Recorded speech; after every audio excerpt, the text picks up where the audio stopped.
Bonjour tout le monde et bienvenue à cette deuxième émission de Vue d'ici. D'abord, je vais prendre le temps de vous remercier d'avoir visionné notre premier épisode dans notre nouvelle formule, dans le nouveau décor sur les réseaux sociaux, donc sur YouTube, et aussi vous avez été nombreux à le faire via la chaîne de ccap.tv. Merci d'être aussi fidèles à cette émission-ci. Encore une fois, cette semaine, on va vous présenter différents reportages qui ont été réalisés sur le territoire avec des gens d'ici qui se démarquent et vous pourrez rencontrer pour la première fois à la fin de l'émission notre nouvelle journaliste Camille. Maintenant, sans plus attendre, allons rencontrer Fredo, qui est en direct de chez elle, qui a réalisé une entrevue cette semaine, encore dans le domaine politique. Hein, Fredo, c'est la thématique pour tes reportages ces temps-ci. Édith Couturier, qui est conseillère municipale et responsable de la sécurité publique à Sainte-Brigitte de Laval. De quoi avez-vous discuté? En fait, on a vraiment parlé de la sécurité routière. En fait, Édith Couturier est non seulement effectivement conseillère municipale, mais elle s'est chargée vraiment dans le cadre de ses fonctions, mais aussi un peu bénévolement, à cause qu'elle a mis beaucoup de temps dans le projet, du conseil sur la sécurité routière à Sainte-Brigitte de Laval. C'est un enjeu depuis plusieurs années. Elle a mis des solutions, elle a mis des solutions en place. On connaît maintenant les délais. Donc, tout ça va vous être expliqué dans notre super topo. Puis, on invite aussi les gens à, s'il y a des choses qui leur déplaisent dans leur municipalité, d'essayer de créer le changement par eux-mêmes aussi. C'est génial, Marie-Frédérique. Si d'ailleurs il y a des citoyens qui veulent parler de politique et de leurs enjeux, comme Marie-Frédérique vient d'en faire l'invitation, n'hésitez pas à nous écrire au info@ccap.tv pour suggérer vos reportages. Bonne écoute, bon début de cette deuxième émission de Vue d'ici et merci de vous être connectés avec nous aujourd'hui. Je suis présentement en compagnie d'Édith Couturier, qui est conseillère pour le district 6, mais aussi responsable du comité sur la sécurité routière à Sainte-Brigitte de Laval. Pourquoi avez-vous mis ce comité en place-là, Édith? D'abord, merci de me recevoir aussi dans votre émission. Ça me permet de parler de mon projet. En fait, depuis que je suis conseillère, depuis 3 ans, les citoyens, j'étais souvent interpellée par les citoyens qui me parlaient de la sécurité sur nos routes, qui me disaient que c'était trop élevé, les gens allaient vite, les gens ne respectaient pas le code de sécurité routière. À un moment donné, j'ai vu le maire, puis je lui ai dit, écoute, il faudrait qu'on fasse quelque chose là-dessus. Alors, il m'a dit, bien, si tu as une idée, vas-y, je te laisse aller. Alors, c'est ce que j'ai fait. Alors, j'ai créé ce comité-là, citoyen, parce que je voulais vraiment que ce soit des citoyens qui prennent les décisions, qui donnent les suggestions, parce que c'est leur territoire. Tu sais, je voulais vraiment qu'ils s'approprient ce dossier-là. Pouvez-vous nous parler justement de c'était quoi les zones principales qui ont un peu influencé ce projet-là? Quand j'ai créé mon comité, j'ai fait un appel aux citoyens pour ceux qui voulaient s'impliquer. Et j'ai eu 3 personnes qui se sont impliquées, qui ont été choisies, dont une dame qui est Mme Marie-France Breton, 2 messieurs, dont M. Paquette, Christian Paquette et M. Jean-Christophe Lallier. Et j'ai vraiment une belle équipe, ils sont très dynamiques. Alors, on a fait un sondage auprès de la population et manifestement, ça a été vraiment positif parce qu'il y a eu plus de 814 personnes qui ont répondu au sondage. Dans notre ville, c'est quand même bon. Et concrètement, quand on a eu les résultats, ça nous a vraiment donné un portrait réel de ce que les gens n'aimaient pas ou trouvaient dangereux, ou en tout cas les points stratégiques ou névralgiques ont vraiment été ciblés. Au-delà de ça, est-ce qu'il y en est ressorti des solutions? Est-ce que les gens proposaient? Vous, comment que ça fonctionne pour la suite, pour essayer d'établir vraiment les solutions qui vont venir avec ce comité-là? Bien, dans les faits, c'est sûr qu'on ne peut pas faire de miracle parce qu'on est quand même géré par des réglementations de la ville, des règlements provinciaux, des règlements au niveau de la sécurité routière et de la sécurité civile. Alors, on ne peut pas faire n'importe quoi. Parce que même si on veut implanter un stop, il faut qu'on le paye, la pancarte, il faut qu'on la paye. Il faut que, bon, il y a des coûts de reliés à tout ça et il y a des conséquences. Alors, il faut quand même consulter beaucoup de personnes pour arriver à avoir une solution qui soit viable, réalisable, puis, tu sais, faisable au bout de la ligne.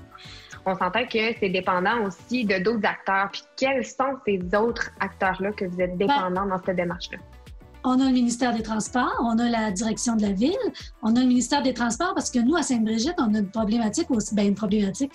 On a une chose à laquelle on est obligé de vivre avec, c'est le fait que l'avenue Sainte-Brigitte-Sud, c'est-à-dire d'à peu près de l'église jusqu'à Beauport, appartient au ministère des Transports. Donc, c'est eux qui gèrent cette portion du tronçon-là. Par contre, dans nos rues de quartier, ça, c'est nous qui avons autorité là-dessus. Bien, justement, dans les solutions, est-ce que vous en avez à nous parler aujourd'hui? Oui, bien, on a pensé à beaucoup de choses ici. Il y a beaucoup de choses sur la table, comme je disais. D'abord, ça prenait un budget. Alors, la Ville m'a octroyé un budget de 5 000 $. Puis, j'ai demandé des subventions au gouvernement provincial et fédéral et je les ai reçues. Donc là, on a un budget total de 8 000 $ avec lesquels on peut travailler. Là, on va lancer aussi une campagne de sensibilisation, c'est-à-dire qu'on va avoir des affiches à travers la Ville, aussi au niveau de nos plateformes comme Voilà, comme le Facebook de la Ville, où on va avoir notre slogan qui va passer qui s'appelle « Ici, on aime la vie ». On ralentit. Alors ça va faire partie de notre campagne. Mais pour faire l'affiche, le fond de l'affiche, on a lancé un concours auprès des enfants dans nos écoles. Alors, l'enfant qui va nous faire le dessin le plus approprié, il va gagner un prix de 100 $. Il va avoir un prix de 100 $ qui va être partagé avec 3 gagnants, qui est remis personnellement par le maire. C'est-à-dire que c'est lui qui a décidé de donner ce montant-là lui-même. Est-ce qu'il d'une certaine façon, il y a une façon en fait de contacter le comité ou de voir les nouvelles? Est-ce que sur le site de la Ville, on peut connecter avec vous? Comment on peut savoir les avancées de ce beau projet? Moi, presque à tous les mois, j'ai un article dans le journal, j'ai un espace réservé pour discuter de mon comité, pour faire le point et dire où est-ce que je suis rendue. Donc, jusqu'à date, ça va bien. Alors, puis aussi, bien, il y a la plateforme Voilà, puis il y a aussi notre Facebook de la Ville. Mais les citoyens, ils peuvent me rejoindre n'importe quand pour me poser des questions, m'envoyer des courriels, puis je suis toujours disponible. Édith, on vous remercie pour votre temps, surtout aussi pour le cœur que vous avez mis dans le projet, parce qu'on s'entend que c'est une grande bataille et comme je l'ai dit, c'est effectivement pas un sprint et un marathon. Donc, merci pour votre temps aussi pour l'entrevue aujourd'hui. On invite les gens à aller vous suivre sur les réseaux sociaux et lire la chronique pour suivre les avancées de ce projet-là. Merci à vous. Sans plus attendre, allons rejoindre Mégane qui, cette semaine, s'est déplacée sur le territoire donc pour un reportage qui a été réalisé en vrai de vrai, en personne. Qui as-tu rencontré cette semaine, Mégane? Bien, cette semaine, j'ai eu la chance de rencontrer la gestionnaire immobilière touristique de la montagne Le Maelstrom, le vrai petit paradis de mini-maison qui est installé à Lac-Beauport. J'ai d'ailleurs visité l'un des repères rustiques de la montagne, le Aura. C'est magnifique à l'intérieur. Vous allez voir des sublimes images. D'ailleurs, aujourd'hui, j'avais envie, avec ce topo-là, de démystifier, en fait, tout ce qui a trait au Maelstrom, parce qu'on sait qu'il y a eu beaucoup de discussions dans les dernières années sur le Maelstrom. Bien, merci beaucoup, Mégane. Sans plus attendre, allons voir ces magnifiques images.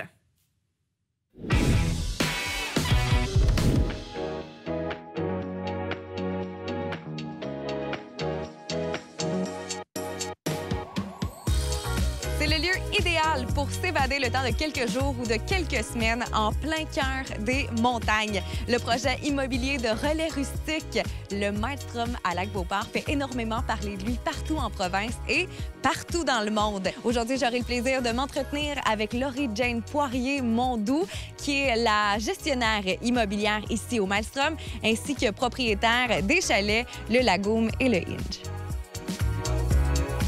Laurie-Jane, dis-moi quelles sont les consignes ou les restrictions que les propriétaires doivent suivre pour se bâtir un beau petit chalet. C'est quand même compliqué, là. Il faut construire 20 mètres carrés de superficie habitable sur 2 étages si on veut. On n'a pas le droit de construire de fondation. Donc, il faut être sur pieux. Puis la hauteur maximale à partir du pieu doit être de 8 mètres. Il faut se construire à 10 mètres d'une pente et on est juste entouré de pentes ici dans le Maelstrom, puis à 20 mètres d'un cours d'eau. En fait, la moitié des relais rustiques sont éco-énergétiques. Ils fonctionnent dans l'énergie solaire, donc on est en respect avec la nature ici. Puis en plus, on peut pas couper des arbres comme on veut, là. Comme vous voyez ici, là, on est entouré d'arbres, on voit pas notre voisin. Donc c'est vraiment, on voulait créer une expérience en forêt, en pleine nature, là, être dépaysé, là. Donc on n'est pas comme dans un quartier résidentiel, là, vraiment pas. En tant que gestionnaire immobilière touristique du Maelstrom ici, qu'est-ce que tu fais? En fait, c'est quoi ton rôle pour aider les propriétaires à louer leur relais rustique? Bien, en fait, on s'occupe vraiment du gestion clé en main. On va accompagner le guest qui va venir dans le chalet de A à Z au cours de sa réservation. On s'occupe aussi de chapeauter montagnelemaelstrom.com qui répertorie tous les chalets en location sur le site. Puis aussi, on s'arrange avec les partenaires pour créer des activités dans la montagne, là. qu'est-ce qui est possible de faire dans la montagne de Maelstrom, c'est surtout les sentiers qui sont reliés avec les sentiers du Moulin. On a plus de 25 km de pistes de vélo de montagne, c'est quand même extraordinaire. Autant pour les petits que pour les plus grands. On peut faire de la raquette, on peut faire même de la motoneige avec la piste provinciale de la FCMQ. Est-ce que vous sentez que l'engouement envers les mini-maisons ou les relais rustiques, comme vous les appelez, est grandissant à Québec? Ben oui, puis surtout dans le contexte actuel, tu sais, on n'a pas le droit d'être avec plus que 2 bulles familiales. Puis vu que c'est des petits chalets, ben là, les familles viennent vraiment se retrouver ici, se ressourcer, faire du télétravail encore. Et si on veut réserver un séjour au Maelstrom, il faut s'y prendre combien de temps d'avance, par exemple? Et jusqu'à des fois 3-4 mois. Dis-moi, quelle est la fierté du Maelstrom, de l'équipe du Maelstrom au grand complet?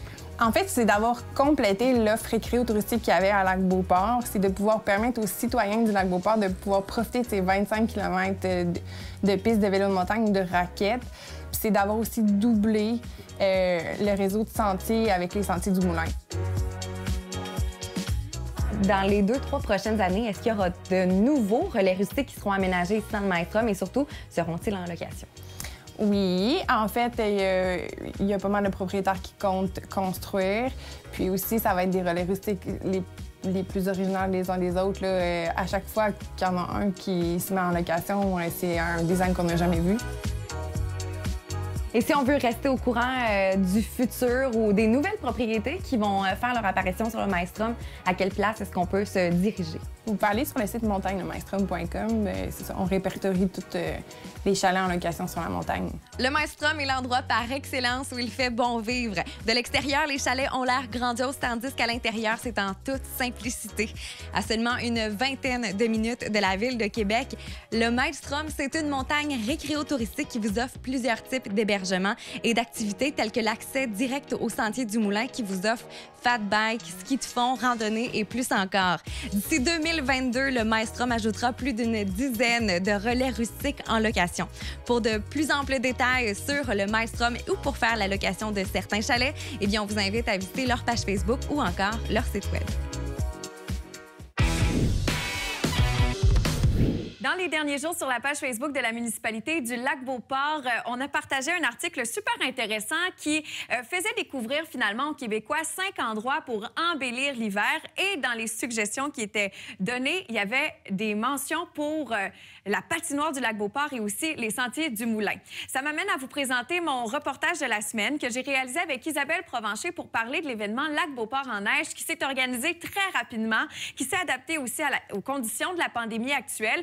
Et il vous reste encore quelques activités desquelles vous pourrez profiter en février. Bonne écoute! N'oubliez pas de suivre Lac-Beauport sur ses réseaux sociaux pour connaître toutes les activités plus en détail. Aujourd'hui, je vous présente un reportage avec Isabelle Provencher, qui est coordonnatrice au programme des loisirs pour la municipalité de Lac-Beauport, qui, durant le mois de février, Isabelle, va proposer des activités hivernales. Là, ça fait déjà 2 semaines que c'est commencé. Bon achalandage. Peux-tu nous parler un peu de l'événement pour débuter? Oui, donc Lac-Beauport en neige, c'est notre activité, notre événement annuel de plein air.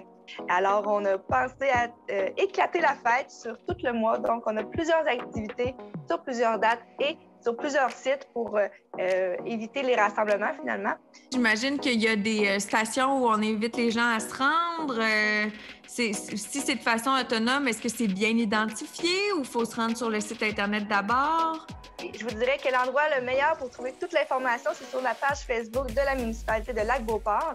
Donc là, on a créé des événements pour chacune de ces activités-là. Là, par contre, vous allez pouvoir avoir la prochaine activité qui va être au Club nautique, c'est la construction de la glissade de neige. Donc, si tout va bien avec les accumulations de neige et tout, on vous construit une belle glissade là, sur le site d'accueil de la patinoire également, comme on l'a connu par les années passées. Donc, pour ça, par contre, on vous recommande d'apporter votre propre instrument de glisse. Oui. Par contre, les 3 skis, les planches à neige, ces choses-là, c'est interdit. Là, on parle de traîneaux, soucoupes. Et sinon, une autre activité qui durait tout le mois, en fait, c'est boule de neige. Donc, boule de neige, qu'est-ce que c'est? C'est par chasse au trésor, si on veut, une chasse au bonhomme de neige, en fait. donc dans le parc du Brûlé, donc où le stationnement du centre de plein air Le Saisonnier, donc le 78 chemin du Brûlé, le stationnement est là. Et dans la forêt juste en face, le parc du Brûlé, on a caché 8 bonhommes de neige. Et donc, le but, c'est de se promener en famille, de trouver ces bonhommes-là. Une fois que vous les avez trouvés, si vous avez en plus un cellulaire sur vous, vous pouvez scanner le QR code et ça vous donne accès à un site web, à des capsules vidéo animées avec des personnages qui vous racontent l'histoire des bonhommes de neige. Et en plus, ça vous donne des idées d'activités en famille. Et dans le même cadre que cette activité-là, donc Boule de neige, il y a aussi un concours de bonhommes de neige entre les citoyens. Donc, prenez en photo votre bonhomme de neige et venez le télécharger sur le site web de Boule de neige pour qu'on voit tous les bonhommes de la ville. Est-ce que vous êtes un peu déjà en mode planifier des activités pour les prochains mois ou encore vous attendez un peu pour pouvoir répondre correctement finalement à la demande de la santé publique concernant les événements puis les possibilités de se voir ou pas? Oui, en effet, on est un petit peu sur le qui-vive depuis le tout début. Donc, au début, on annulait principalement les activités. Mais là, depuis l'automne, on commence à y penser comment les tenir quand même, mais en respectant les mesures actuelles. Donc oui, ça fait en sorte qu'on est souvent un peu plus dernière minute pour tout prévoir, comme notre marché de Noël. Il est sûr que pour ce qui est à venir, on a des idées, mais on a beaucoup de questionnements, beaucoup d'incertitudes. Par contre, c'est sûr qu'on a aussi, là, au niveau de la programmation des cours, ma collègue proposé une nouvelle programmation en ligne pour l'instant. Donc, vous pouvez encore vous inscrire. Là, il y a des trucs que c'est par atelier, comme des ateliers culinaires en famille, tout ça en visioconférence. Mais pour le printemps, là, on commence à penser, est-ce qu'on serait capable d'offrir quelque chose en personne, peut-être des activités dehors? On va voir, donc suivez la municipalité de Lac-Beauport là, pour voir où est-ce qu'on s'en va. Mais on a d'autres projets aussi, donc on va voir justement avec Boule de neige qu'on fait ce mois-ci là, dans le parc. Si les gens aiment beaucoup ça et participent, peut-être qu'on pourra penser à une autre activité du genre là, pour le printemps ou l'été, là, une espèce de randonnée, d'énigmes dans le parc du Brûlé, peut-être, on y pense, mais rien de confirmé. Génial. Bien, merci beaucoup, Isabelle. J'invite les gens à suivre votre page Facebook qui est très active et comme vous l'avez mentionné, il y a plein d'activités qui sont quand même proposées là, sans être en présentiel. Il y a aussi le site de la municipalité, puis une tonne d'activités qui vont être proposées durant le mois de février pour les résidents. Et j'imagine aussi qu'on invite les non-résidents à passer ou... Oui, pour des événements comme ça, là, on en extérieur. On ne fait pas de contrôle de résidents, non-résidents. C'est bienvenu à tous pour ces activités-là. Puis, on a même des activités en partenariat aussi, là, comme le centre de plein air Le Saisonnier. Lui, il tient un rallye familial sur son site aussi, donc là, c'est plus des équipes et tout. Donc, lui, c'est sur réservation, par contre, donc directement avec le centre de plein air Le Saisonnier. Et également, en partenariat, on a Apus Action qui va donner des cours de patin. Au plaisir de vous voir bientôt, Isabelle. Merci beaucoup du temps accordé ce matin pour l'événement du mois de février. Puis on vous souhaite un bon succès pour l'avenir. Merci. Bonne journée. L'émission tire à sa fin et c'est le moment pour moi de vous présenter notre nouvelle journaliste Camille qui s'intègre très bien à la famille de CCAP.tv. Résidente de Stoneham, Camille, si je ne me trompe pas, parle-nous un peu de toi. Qu'est-ce qui t'a amené finalement à t'intéresser au monde de la télé? Oui, donc bonjour Mélissa. Moi, je suis une étudiante en communication et en journalisme à l'Université Laval. J'ai toujours baigné dans le monde des communications et ça a toujours été pour moi un rêve de travailler dans une station de télévision. Donc, en plus, puisque j'étudie justement à l'Université Laval et que j'ai des cours de journalisme, ça m'a permis d'apprendre un petit peu sur tout ce beau monde-là. Et puis, le fait d'habiter sur le territoire de Stoneham, ça permet d'être à l'affût de ce qui se passe sur le territoire. Donc, je suis très heureuse de me joindre à l'équipe et d'avoir la chance d'informer les résidents des projets là, qui prennent forme sur leur territoire. Génial. Pour ton reportage cette semaine, tu as rencontré une championne de karaté et pas n'importe laquelle, là, c'en est presque son métier, si j'ai bien compris. Effectivement, Mélissa, j'ai eu la chance de m'entretenir avec Roxane, donc une jeune athlète de karaté qui est âgée de 17 ans, du Lac-Saint-Charles et qui a réussi à adapter ses entraînements même en temps de pandémie.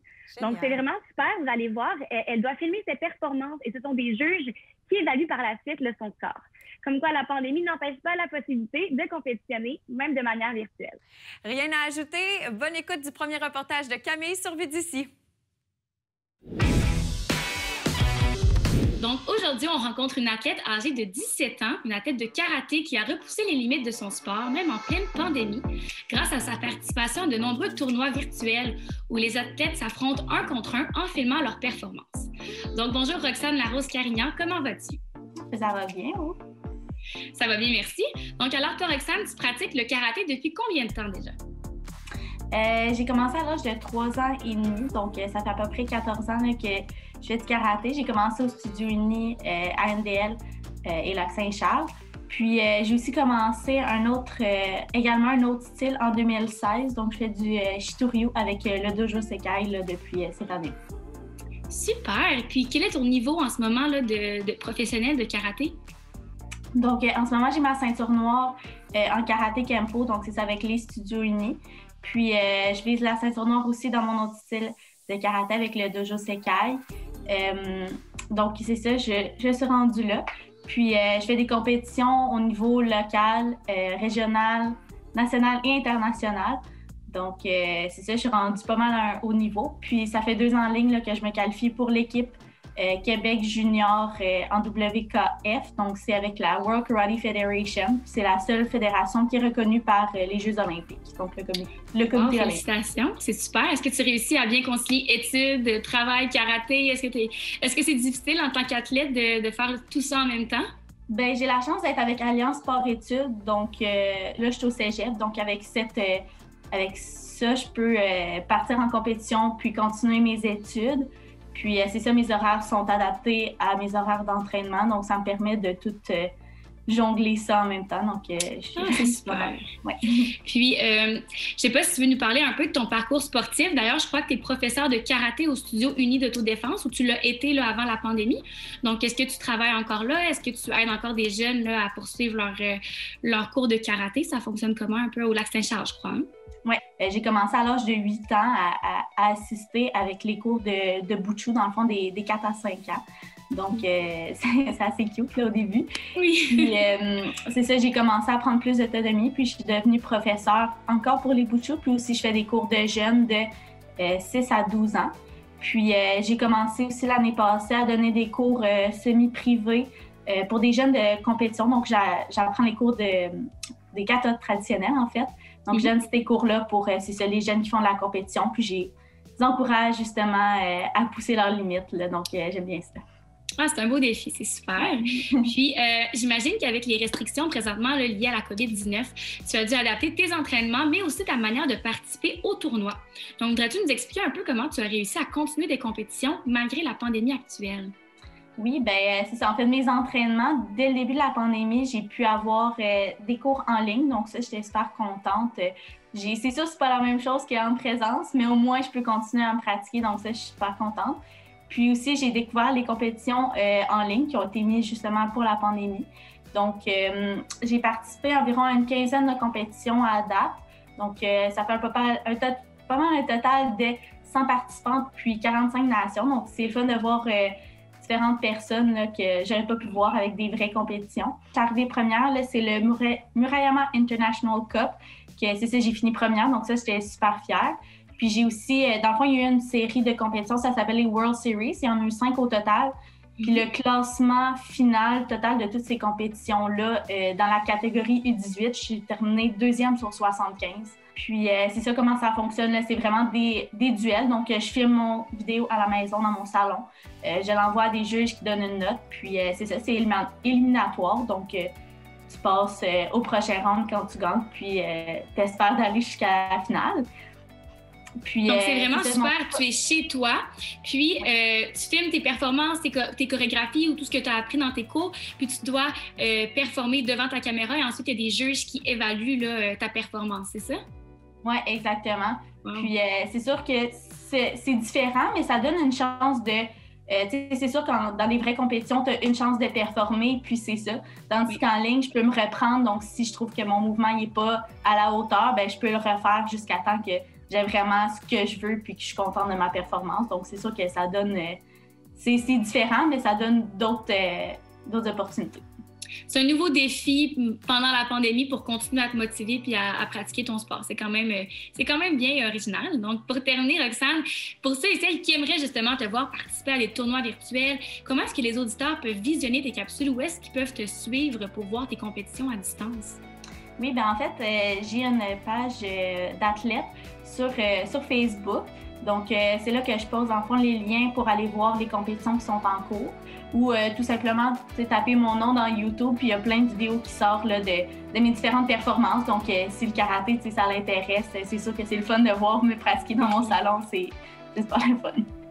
Super! Eh bien, écoute, Roxane, on te souhaite tout le succès possible pour l'année 2021 en espérant que les événements sportifs puissent reprendre leur cours. Donc, merci de ton temps et au plaisir de se reparler. Merci beaucoup! C'est ainsi que se termine notre émission de Vue d'ici cette semaine. Merci de l'avoir visionnée. Bravo aussi à Camille, encore une fois, pour son premier reportage.